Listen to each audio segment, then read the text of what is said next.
Buon pomeriggio e benvenuti al nostro Focus, come ogni lunedì dedicato allo sport, al calcio. Non hanno giocato le siciliane dei campionati professionistici, il Palermo in Serie B, il Messina e il Catania in C, ma temi all'ordine del giorno ce ne sono tanti, a partire ad esempio dal bando dello stadio per la gestione dello stadio Angelo Massimino, a cui ha partecipato il Catania. Ne parleremo fra pochissimo, ma anche i risultati ad esempio della Serie C maturati in questo weekend. Tante partite si giocano anche nella serata di oggi, ma anche il mercato, con il mercato degli svincolati di cui ha approfittato anche il Catania. Tanti temi intanto dunque che approfondiamo insieme innanzitutto con Alessandro Vagliasindi. Ciao Alessandro.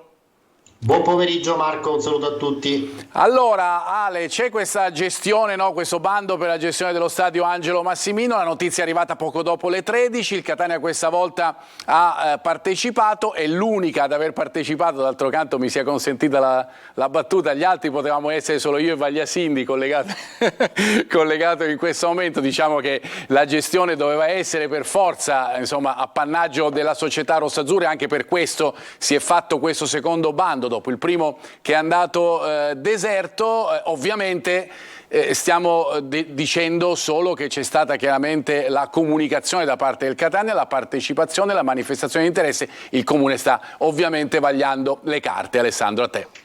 Sì, questa mattina il Catania ha espletato gli adempimenti richiesti dal bando, quindi ha depositato la documentazione richiesta per la partecipazione appunto a questa gara che, come giustamente sottolineavi tu, avrà un unico concorrente. Adesso, per passare agli aspetti formali che vanno a validare questa procedura, il Comune, come è scritto nel bando, nominerà una commissione formata da 3 membri e la nomina di un segretario. Questa commissione materialmente darà pubblicità appunto alla verifica dei requisiti richiesti al bando, nel caso di specie i requisiti sia economico-finanziari ma anche requisiti amministrativi per quanto riguarda appunto la domanda a cui era corredato anche un programma di gestione e conduzione del polisportivo Angelo Massimino. Quindi, fatte tutte queste verifiche, la commissione poi sostanzialmente proclamerà quale aggiudicataria la Calcio Catania FC, e quindi materialmente la gestione e l'uso dell'impianto di Piazza Spedini passeranno al club di Rospelligra. Ricordiamo Alessandro credo che questi adempimenti, Marco, ricordiamo Alessandro che sono, perché c'è la partita imminente, quindi esatto. Questa fase, diciamo, di aggiudicazione ritengo che verrà espletata tra poche ore. A breve. E ricordiamo anche che il bando prevede 3 anni più eventuali altri 3, quello precedente, sì, a cui nessuno... La clausola che ha modificato appunto quelle che erano gli interessi del Catania è proprio questa, da 10 rinnovabili di altri 10 si è scesi a 3, con opzione appunto di rinnovo per altri 3 anni, quindi diciamo un bando più snello rispetto al precedente, con clausole e requisiti che evidentemente il Catania ha giudicato più convenienti, e quindi ecco la presentazione dell'offerta di questa mattina. Che era prevista, insomma, ma che ovviamente di cui si è avuta l'ufficializzazione poco dopo le 13, quando appunto sì, gli impiegati del Comune hanno potuto verificare che è arrivata la documentazione da parte della società rossazzurra. Alessandro, concentriamoci adesso sui risultati di questo campionato di Serie C.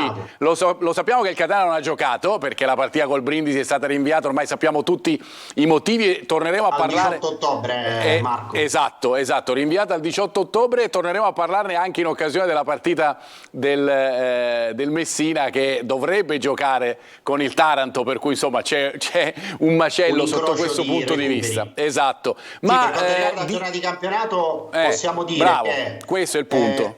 La sconfitta del Crotone ci conferma che molto difficilmente vedremo una lepre in questo campionato come è stato per esempio il Catanzaro l'anno scorso. Possiamo vederli in grafica anche i risultati. Marco. Possiamo vederli in grafica i risultati fino ad ora maturati nel secondo turno. Con appunto dicevi la vittoria della Turris. Sì, prendendo a campione quelle che sono le cosiddette 4 sorelle, cioè le squadre che vengono accreditate più delle altre per la corsa alla promozione diretta in Serie B, quindi oltre il Catania, l'Avellino, il Benevento e lo stesso Crotone, tutte queste 4 squadre, indipendentemente dal fatto che Benevento e Avellino giocano la seconda partita stasera, hanno già conosciuto una sconfitta in 2 giornate. Per capire meglio, Marco, l'anno scorso il Crotone, che arrivò secondo ma che fu assoluta protagonista del campionato, conobbe la prima sconfitta all'8ª giornata, il Catanzaro addirittura alla 27ª giornata, e quindi qui invece siamo di fronte a una chiara inversione di tendenza rispetto all'anno scorso, e questo ci dà il segnale di un equilibrio che andrà a sciogliersi molto più lentamente rispetto a quello che è successo l'anno scorso. Ora, il fatto che ci siano in testa Turris il e Latina, Turris, esatto, ovviamente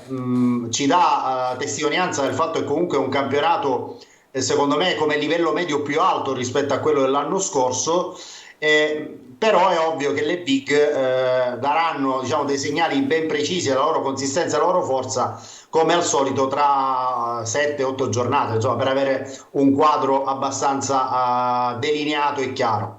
Anche se, a proposito di big, il Catania è atteso a dare appunto un'idea della propria forza già a partire dalla prossima giornata di campionato, quando riceve il Picerno al Massimino. Facevi riferimento tu a proposito del bando.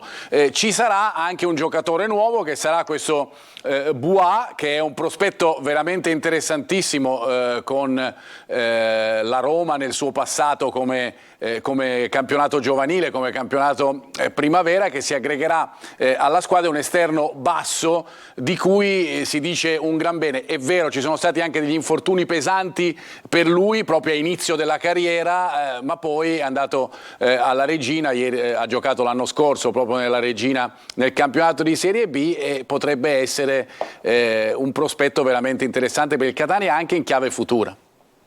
Ha giocato e ha anche fatto un gol, sì, proprio nelle ultime giornate del scorso campionato di Serie B con la Reggina. Realizzò il gol in Reggina Brescia, che si concluse per 2-1 a favore del Brescia. Realizzò il gol dell'1-2. È un giocatore che anche nel settore giovanile ha sempre messo a referto 3-4 marcature a stagione, con anche corredo di assist, quindi evidentemente è un giocatore dotato di piedi buoni, italiano di nazionalità, esatto, ma ivoriano di origini. Il giocatore insomma diventerà ufficialmente un giocatore del Catania tra oggi e domani, e firmerà un triennale. Il Catania punta su di lui, essendo un classe 2001, ovviamente vuole 22 anni è di agosto, è di agosto, per cui Marco, scusami? 22 anni è di agosto, per cui 22 sì, anni appena compiuti, per cui come dicevi tu, il Catania punta molto e lo considera proprio importante proprio per il futuro della società, con giocatori di proprietà. Le immagini che vediamo, ti ho interrotto anche per questo, prego, riguardano alcune sue giocate con la maglia della Roma. Ovviamente stiamo parlando del campionato primavera, per cui qualche anno fa. Sì, ha giocato anche quinto a destra, esatto, nel 3-5-2, quindi un giocatore che può fare anche tutta fascia. Evidentemente ha gambe importanti, oltre, ripeto, una base tecnica assolutamente non trascurabile.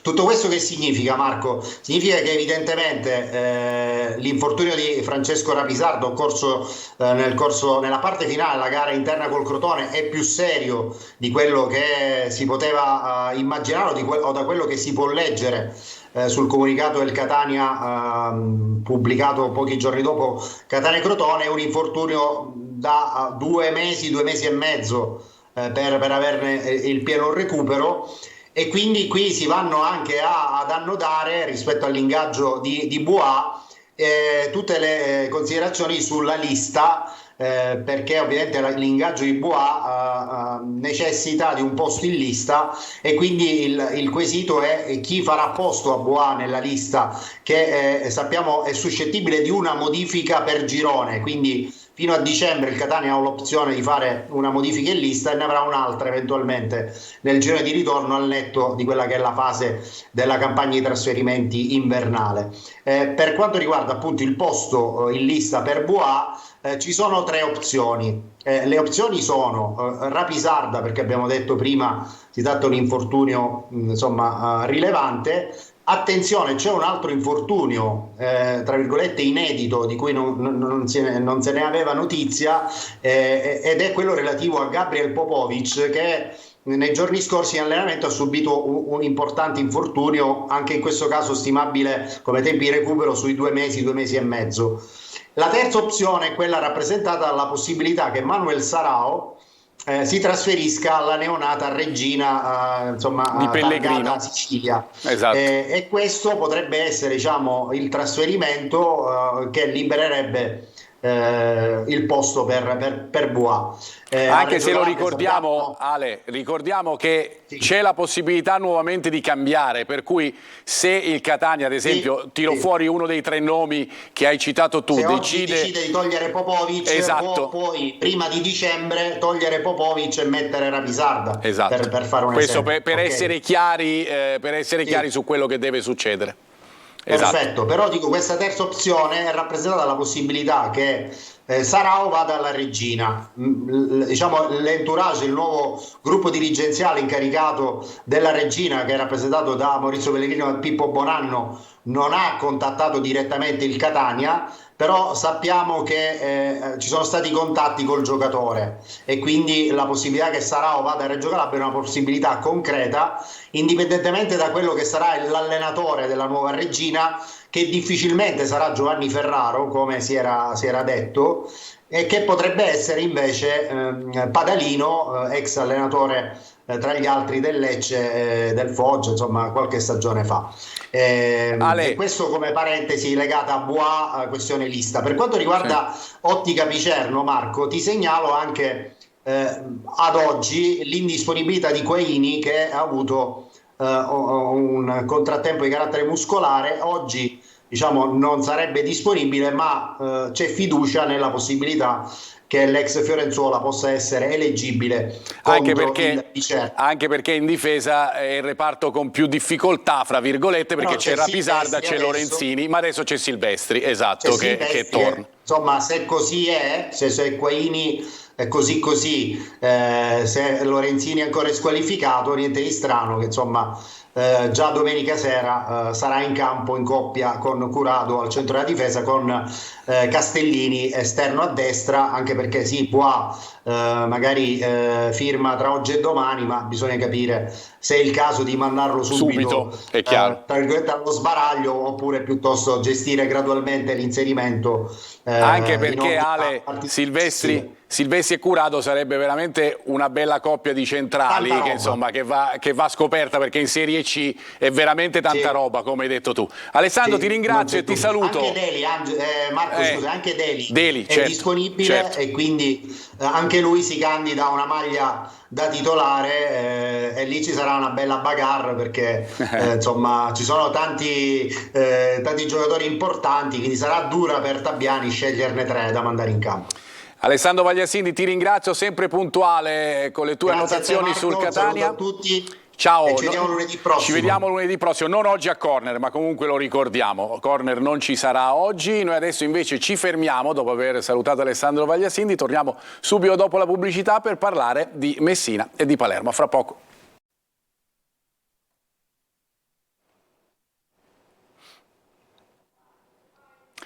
Ritorniamo in onda per parlare di Palermo e di Messina. Come detto, incominciamo con il Messina, perché insomma se ne è discusso prima, no? Con Alessandro Vagliasindi sulla situazione del girone e del Messina. C'è da dire tanto, lo facciamo con Sergio Colosi. Ciao Sergio, buon pomeriggio. Ciao Marco, buon pomeriggio a te. Allora Sergio, dicevamo di questo Messina che appunto ha saltato la seconda giornata di campionato, perché era previsto il match con la Casertana, che sarà recuperato l'11 di ottobre, Casertana appena riammessa al campionato. Dicevamo prima con Alessandro Vagliasindi la difficoltà poi perché c'è questa trasferta di Taranto, no? Che poi sappiamo il problema dello Iacovone, dello stadio Iacovone, che era quello che ha portato poi al rinvio della partita del Catania. Situazione che ci dici tu ad una settimana da quella che può essere la terza giornata di campionato per il Messina. Situazione che ancora non si è sbloccata perché la curva sud, che è stata oggetto di 2 incendi, uno domenica sera durante la partita con il Foggia e poi anche il martedì successivo, la curva sud è stata proprio posta sotto sequestro da parte della procura, per cui bisognerà attendere il dissequestro, poi il confronto con i tecnici del comune per valutare i tempi di recupero, ovviamente i tempi degli interventi, e prima ancora quantificare i danni, per cui si tratta di alcuni passaggi obbligati che certamente non si possono risolvere in pochi giorni. È anche vero che non si può andare di avanti in avanti, insomma, a turni infrasettimanali che si aggiungono già a quelli del calendario. Il Messina appunto dovrà recuperare già la partita con la Casertana e allora si stanno valutando varie ipotesi. Il Messina ovviamente dal suo lato vuole giocare, gli farebbe piacere farlo in campo neutro. Ovviamente il Taranto vuole giocare davanti ai propri tifosi ed esclude la possibilità del campo neutro, e prende corpo in queste ultime ore la possibilità di un'agibilità parziale, anche se ovviamente la curva sud è un settore importante per la tifoseria e anche dell'intero stadio Iacovone, però questa potrebbe essere un'ipotesi che andrà eventualmente valutata e decisa nelle prossime ore. Altrimenti il Messina giocherebbe a distanza di 19 giorni da quello che è stato l'esordio il 2 settembre, perché il 21, giovedì 21 alle ore 18:30 ospiterebbe al Francoscoglio la Turris, per cui uno stop lunghissimo di 19 giorni. Bisognerà vedere quello che accadrà appunto nelle prossime ore. E questo avrebbe francamente dell'incredibile, ma situazione invece per quanto riguarda la rosa, abbiamo detto del Catania che con Buà è intervenuto nel mercato degli svincolati, stessa situazione per il Messina che fra parentesi oggi gioca anche un amichevole, no? Sì, gioca un amichevole con la Valletta Football Club, un club appunto di Serie A maltese, e dall'accordo tra le due società è venuto fuori poi il trasferimento a titolo definitivo di Andrea Zammit, questo attaccante poco più che ventenne che in questo momento è impegnato con il Malta Under 21, per cui non sarà oggi dell'amichevole, che abbiamo detto si giocherà al Marullo di Visconti alle 19. Messina che va in avanti con allenamenti congiunti, tenuto conto che non ci sono partite ufficiali. Questa sarà comunque l'occasione per verificare un po' quello che è lo stato e la condizione dei calciatori per lunedì prossimo, col punto interrogativo se si dovesse giocare o meno. Sarebbero comunque quasi pronti al rientro Ragusa, certamente Manetta, che sarebbe anche un ex della partita col Taranto, perché entrambi hanno scontato la giornata di squalifica e sono anche recuperati fisicamente, mentre è un'occasione quella di stasera per valutare le condizioni di Firenze, già decisivo con Cerignola con il gol del pareggio al 92esimo, e di Plescia, che hanno giocato una mezz'ora nell'esordio in Puglia, ma sarebbe anche il ritorno da titolare per il centrale di difesa Michele Ferrara, per cui Messina che andrà a valutare varie situazioni nell'amichevole di oggi, che diventa importante. Per quanto riguarda invece il mercato, si valuta qualche profilo under in questo momento o, come è stato già detto da te nel corso degli scorsi telegiornali, anche questa possibilità di Ortisi terzino sinistro. Il tecnico lo sta provando in quella posizione del campo, perché ricordiamo lì il Messina ha un buco non indifferente. Sergio, grazie come sempre anche a te delle tue precisazioni sul Messina e su quella che è la strana situazione in questo momento della squadra giallorossa, che sta aspettando se poter giocare la terza partita di campionato. Grazie a Sergio Colosi, e noi facciamo cambio subito andando a dare spazio al Palermo e dunque anche al nostro Marco Gullà. Marco, ciao, buon pomeriggio. Buon pomeriggio Marco, buon pomeriggio a tutti. Allora, il Palermo era l'unica che doveva per forza riposare, proprio era così per calendario, mentre il Catania e il Messina hanno saltato le partite per questioni legate a situazioni particolari, la Casertana per il Messina, il Brindisi con la partita di Taranto per il Catania. Il Palermo non ha giocato, si prepara per la partita con l'Ascoli. Con quali sensazioni, Marco? Ma sensazioni assolutamente positive, Marco, perché il Palermo, al di là, insomma, di questa sosta, che comunque è una sosta assolutamente importante, perché arriva in un momento delicato intanto del campionato, perché il Palermo viene da 2 vittorie consecutive. Parlo di delicato perché è riuscito Corini in teoria a recuperare alcuni infortunati, tra cui Insigne è uscito malconcio, è uscito con una lesione all'adduttore dalla gara contro la Feralpi, e quindi ha avuto una settimana in più sicuramente per provare a recuperare. È probabile che comunque il giocatore alla fine sarà tra i convocati per la gara contro l'Ascoli di sabato, e quindi questa sosta è arrivata sicuramente in un momento importante per il Palermo in chiave infermeria. Poi ovvio che insomma, quando c'è una sosta e soprattutto arriva dopo 2 vittorie consecutive, fa comodo al tecnico per lavorare anche sull'aspetto mentale, per lavorare sull'aspetto tecnico. Il Palermo in questo momento, alla vigilia tra virgolette della gara contro l'Ascoli, è riuscito insomma ad amalgamarsi e soprattutto ad avere un gruppo abbastanza compatto e solido. Pensa che Corini in questo momento ha 22 giocatori, è come se avesse 2 squadre, soprattutto ha finalmente delle alternative, quelle che mancavano lo scorso anno e che magari hanno interrotto il percorso di continuità che il tecnico auspicava. Quindi hai delle alternative, hai dei giocatori che puoi adattare anche in altri ruoli, quindi ci sono davvero tutti gli ingredienti affinché il Palermo possa davvero viaggiare a gonfie vele verso le zone alte della classifica. Tu pensa che a Reggio Emilia ha giocato Gomez a centrocampo, e poi Corini invece contro la Feralpi non lo ha schierato dal primo minuto, ma ha messo Sturaz, che ha segnato anche il gol del 2-0.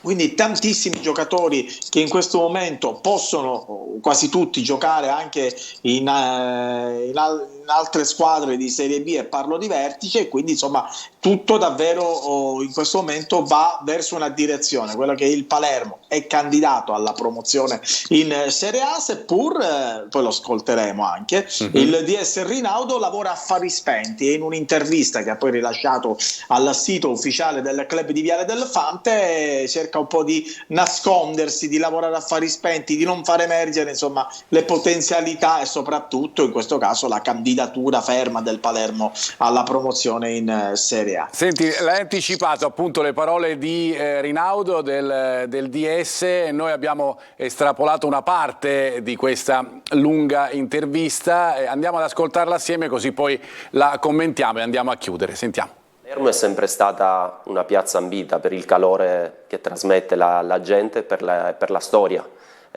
Con l'avvento del City Football Group questa attrattiva sicuramente è aumentata notevolmente, e quindi tutti i calciatori che abbiamo contattato hanno avuto sin da subito la consapevolezza che Palermo per loro era una grande opportunità.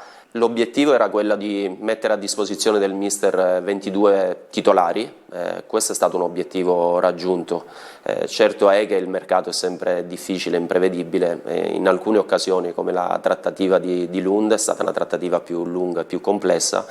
Il ragazzo era impegnato con la sua squadra per le qualificazioni europee, ma lui è sempre stata la nostra scelta, come noi siamo stati la prima scelta per Christopher, e alla fine abbiamo deciso di aspettarci, anche se abbiamo prolungato un po' i tempi. E poi ci sono giocatori come Henderson, Di Francesco e Koulibaly che hanno rinunciato alla Serie A. Questo a conferma di quanto è grande e importante l'attrazione per il Palermo e per il City Football Group. Inoltre l'ultimo giorno di mercato abbiamo acquistato Peda, un altro giovane di prospettiva importante che rimarrà alla SPAL per un'altra stagione per fare esperienza, e sicuramente lui è uno di quei giovani in cui il Palermo punterà per il futuro in maniera importante. Marco, quello che dicevi tu, no? 22 giocatori per riuscire a puntare a quell'obiettivo che magari Rinaudo non cita, e poi l'attrattività da parte del Palermo come società e come città. Sì, tra l'altro mi hai fatto anche venire in mente alcune dichiarazioni di Galassi, che ha parlato oggi, intervistato ovviamente sul Palermo. Galassi, diciamo, è un dirigente del CDA, fa parte insomma del CDA del Palermo, però è sicuramente un membro molto importante del City Group. L'avvocato Galassi ha detto ci sono grandi progetti del City Group per il Palermo, ci sono progetti importanti, ambizioni importanti, quindi questo sicuramente è un'ulteriore etichetta poi del di quello che il City Group vuole fare con appunto il club rosanero. Quindi affari spenti, umiltà, come ha detto ovviamente Rinaudo in questa intervista, però dall'altro lato ci sono tante ambizioni che in questo momento sembra che il City Group voglia raggiungere nel minor tempo possibile, perché avevano parlato di Serie A in 3 anni. Sembra che insomma i tempi potrebbero, si spera ovviamente per i tifosi del Palermo, magari essere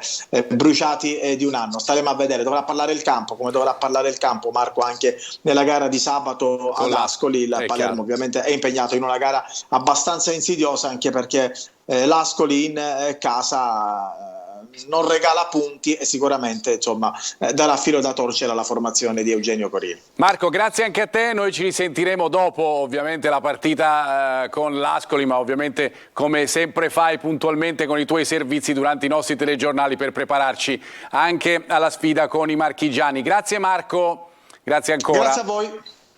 Noi vi diamo gli appuntamenti sportivi, stasera l'abbiamo detto non ci sarà corner perché il Catania non ha giocato, corner tornerà lunedì prossimo, noi vi aspettiamo per preview, venerdì sarà la prima puntata e poi con diretta stadio per la gara del Catania con il Picerno domenica. Per ora è tutto, grazie per averci seguito, un buon pomeriggio.